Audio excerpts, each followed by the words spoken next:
All right, we're going to talk about cerebral spinal fluid. Now, our cerebral spinal fluid is going to be located in the subarachnoid space around the brain and spinal cord. Now, the first thing that you need to understand are the functions of CSF.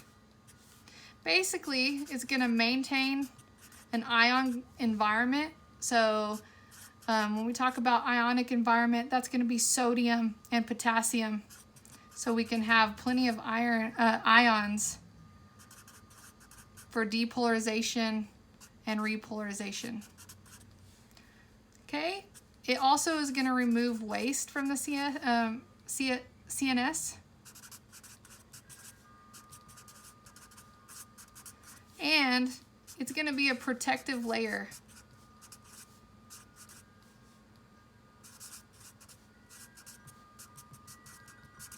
That surrounds the brain and spinal cord.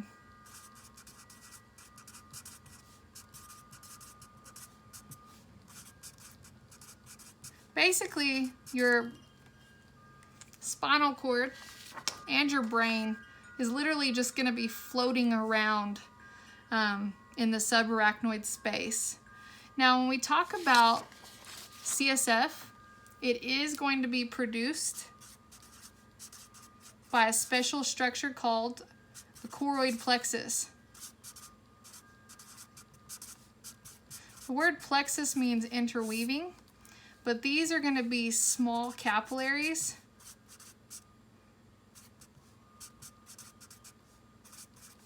they're cauliflower in shape.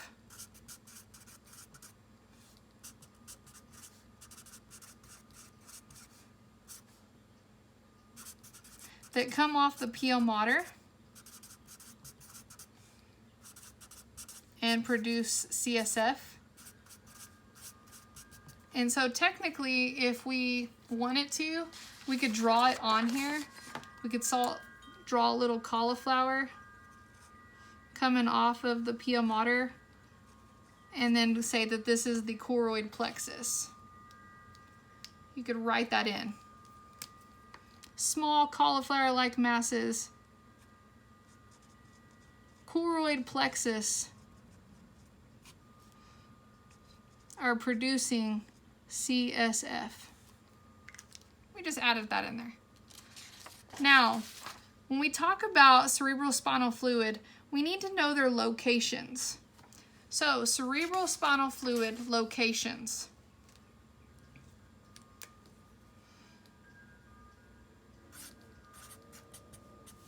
It's found in the subarachnoid space. So that's beneath the arachnoid mater. It's going to be found in the central canal of the spinal cord.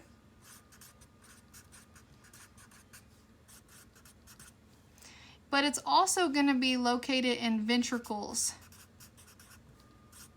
When you use the word ventricles, ventricles are going to always be fluid-filled cavities.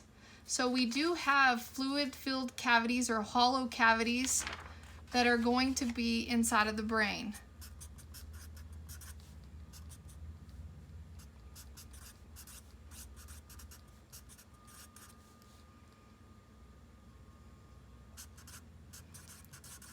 And their job is to circulate cerebral spinal fluid. So you have to also have cerebral spinal fluid on the inside because it gives ions. It's going to remove waste. So we're going to talk about ventricles and the flow of CSF. So this is CSF locations. We talked about the subarachnoid space. The central canal is the center of the spinal cord. But inside of the brain, so that's in the spinal cord, inside of the brain, we're going to talk about ventricles. So I always like to put it on a picture because you're going to have to know the flow of it and how it works. So I have another picture that I've provided for you to take notes. Let me find it. All right. So we're going to talk about cerebral spinal fluid using this picture. All right, first of all, you have ventricles in your cerebrum, and you also have ventricles in your diencephalon, and you have a fourth ventricle that's located in the brainstem. So technically, when you look at this right here is a lateral ventricle. There would be a cavity just over this. This would be the third ventricle. And then the cavity that's right here, where cerebral spinal fluid is going to be, is called the fourth ventricle. So we have 4 ventricles. So you have a left and right cerebral hemispheres.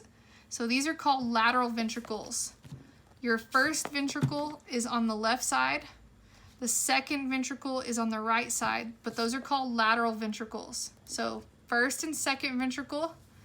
Your third ventricle is right in the center over the diencephalon, so right here. And then your fourth ventricle is located between the cerebellum and basically the pons. That's the fourth ventricle. Now, this right here is how the CSF is going to flow. These flow in order, 1, 2, 3, and 4. But they are going to flow through different structures. So the third ventricle flows to the fourth ventricle through the cerebral aqueduct.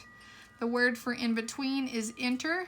So we drain the left to the right through the interventricular foramen.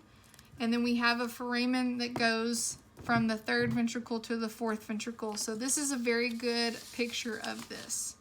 So we're doing CSF, cerebral spinal fluid flow.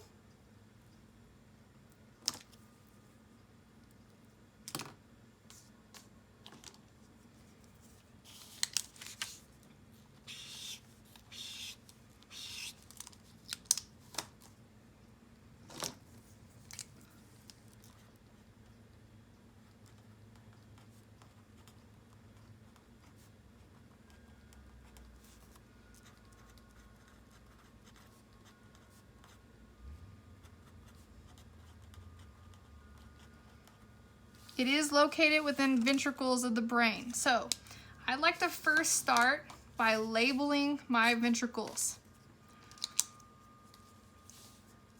The way I can do that is color code it.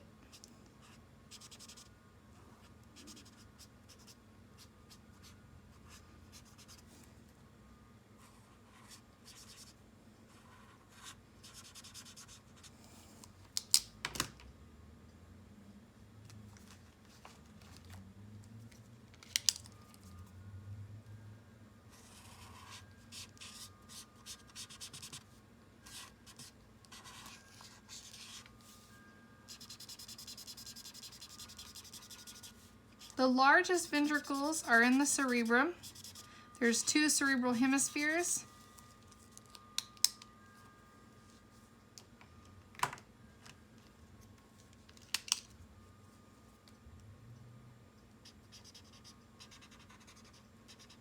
All right, so now that I have some pictures on here, we need to write some backstory. So, ventricles. Again, what are ventricles?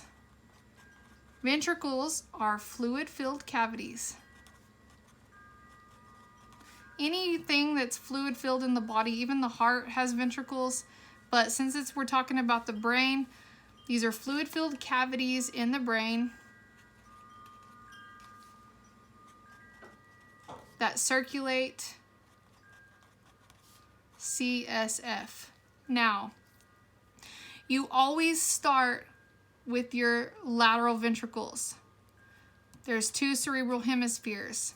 So this is going to be the flow of CSF. You start with your lateral ventricles. Your lateral ventricles include your first ventricle, which is on the left cerebral hemisphere. Most of your CSF is going to be produced in your lateral ventricles, and then we're going to flow the CSF in a certain pathway. Okay, your second ventricle is in the right cerebral hemisphere.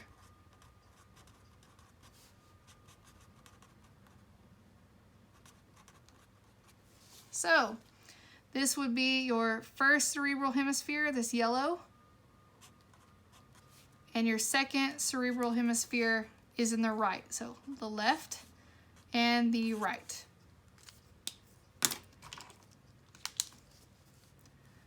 First cerebral hemisphere is the left, second cerebral hemisphere is the right. Now we're doing a flow. You have to drain your first and left cerebral hemisphere down to the third third ventricle through a certain structure. So we're gonna label blue the third ventricle, which is located in the diencephalon.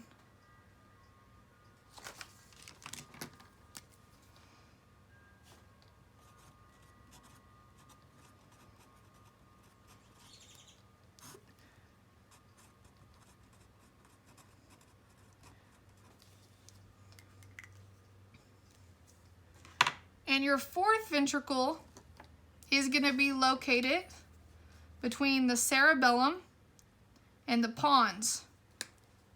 So it's located basically anterior to the cerebellum but posterior to the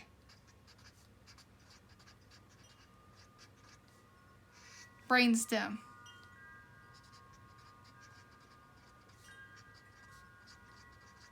I can show you on a model as well. It helps you kind of understand the flow. So we're doing cerebral spinal fluid flow. You always start 1, 2, 3, and then 4. Now, they have to have ways to drain. So, between the first and second ventricles, these are going to drain into a foramen. So we have one from the left that drains into the third ventricle, and it combines with the one from the right. This is going to be how we drain the first and second ventricle to the third ventricle through the interventricular foramen. Foramen means hold. Ventricle is in between. So, the interventricular foramen is going to drain CSF from the first and second ventricle to the third ventricle. So I could draw it over here in pink. First and second to the third. First and second to the third. On a model, you would say that this is the lateral ventricle. You can't really see the third ventricle, but it would be right here. And then the fourth ventricle is anterior to the cerebellum, but posterior to the spinal cord. That's the fourth ventricle.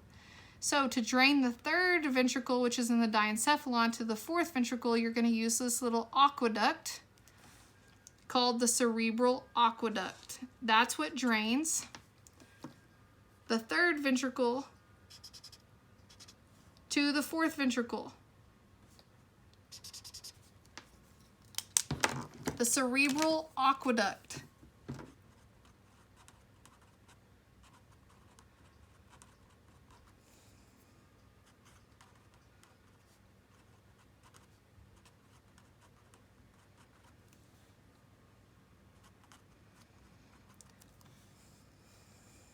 Now, the fourth ventricle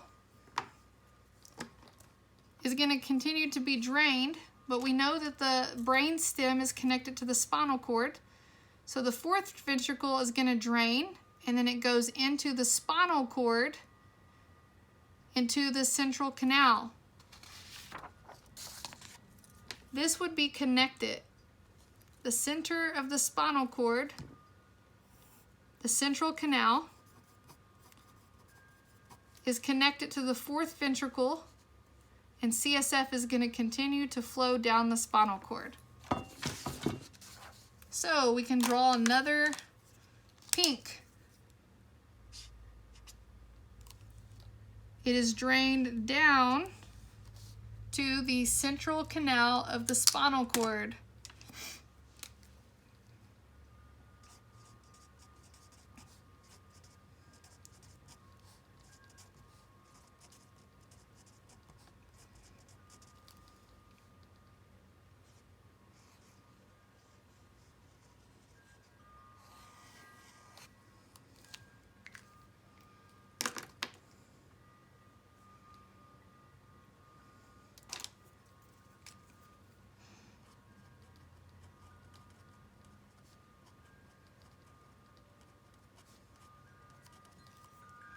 So that is the flow of cerebral spinal fluid, where it's produced in your lateral ventricles, which is in the first and second cerebral hemispheres, down to the third ventricle, to the fourth ventricle, using the foramens. It is produced by the choroid plexus.